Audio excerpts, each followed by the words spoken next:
Hello everyone. So I'd like to take this opportunity to talk to you about a really important and topical issue, and that's mental health and investing. Now these two don't necessarily go hand in hand, and your mental state can really influence the quality of your decision making and therefore your investment choices. So investing our hard-earned cash can often be really quite an emotionally charged process. So whether you work for someone else or you've built a business of your own, or maybe you've inherited your wealth, we all have our investment decisions that we have to make.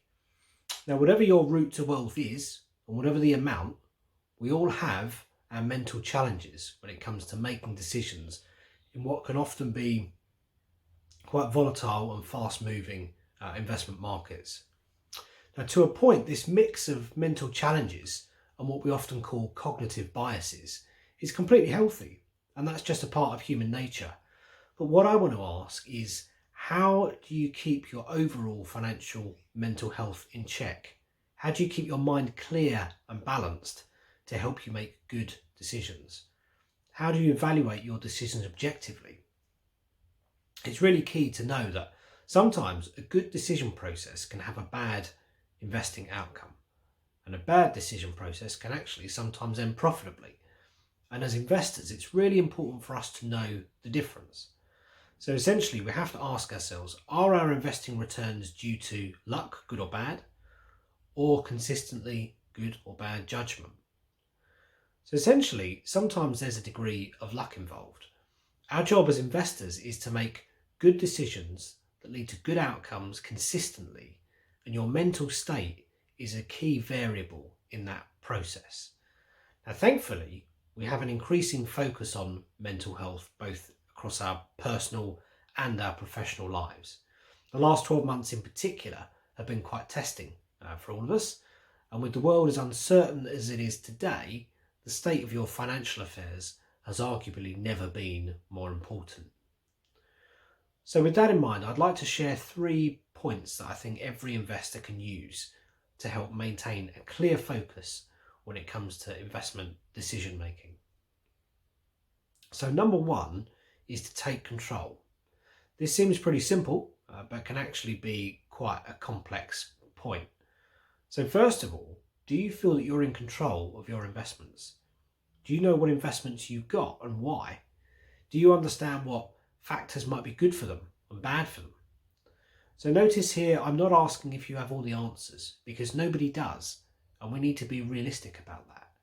But if you feel in control and you have a good understanding of where you're positioned, that can really give you peace of mind and can help your overall stress levels. So number 2 is to look at the bigger picture. A lot of people's lives have changed in the last year, whether that be in the form of jobs or relationships, finances, or of course health. So with that in mind, do you think that you're taking the due level of care over your investment decisions? Or are they perhaps rushed or made when your mind is elsewhere? Now, danger signs here are the head in the sand effect, looking for somebody else to blame, frequent buying and selling perhaps, and overuse of the word hope.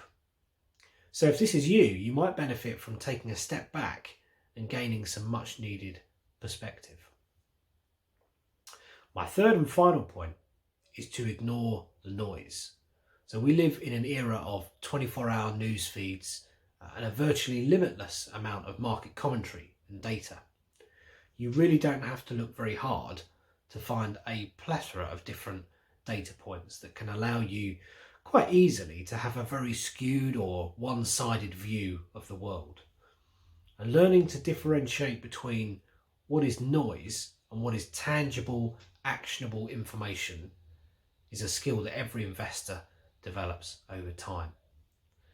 Often, a major determinant of your investing success is your ability to take in a lot of information, but then to filter out the excess that essentially doesn't add any value to you. So that's all from me for this video. I really hope you found these thoughts useful. As always, I'd love to know what you've been up to and whether any of the points that I've observed here resonate with you and your own experiences. So please do like, comment and share this video if you found it helpful. Thanks.